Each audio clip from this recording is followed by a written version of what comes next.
ایک یہ کہتے ہیں کہ میں نے گھر میں ہی ایک دکان کھولی ہوئی ہے، اس میں کچھ سامان وغیرہ ڈالا ہے، تو اب زکوٰۃ جو مجھے دینی ہے وہ اس دکان کے اوپر دینی ہے، اس کے مال پر دینی ہے، یا جو ٹرن اوور ہے اس پر دینی ہے، نفع بھی دینی ہے، کیا ہوگا؟ دیکھیں پہلی بات تو یہ کہ دکان پر کوئی زکوٰۃ نہیں ہے۔ جو دکان کا مال ہے وہ جب سال آپ کا اینڈ ہو جائے، زکوٰۃ کا سال اپنا حساب کر کے رکھا کریں، جب آپ کے پاس 52.5 تولہ چاندی کے برابر سونا چاندی یا کیش اتنا جمع ہو جائے، جو آج کل فرض کر لیں 80,000 84,000 کے قریب بنے گا، یا آپ سونار سے معلوم کر لیں کہ 52.5 تولہ چاندی کی قیمت اس وقت کیا ہے، وہ اگر آپ کے پاس ہے تو سمجھ لیجئے فوراً اس اسلامی تاریخ کو آپ نوٹ کر لیں۔ اب اس کے بعد جب اگلا سال آئے گا، وہی اسلامی تاریخ دوبارہ آئے گی، تو اس وقت جتنا دکان میں مال موجود ہوگا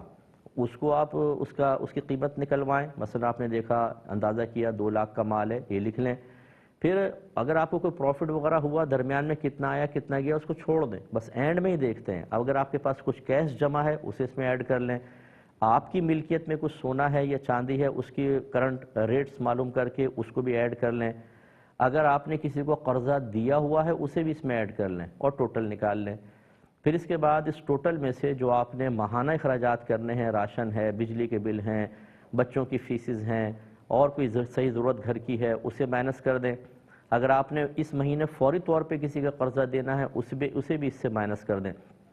باقی جو بچے گا اس کا 2.5% آپ کو زکوٰۃ نکالنی ہوگی۔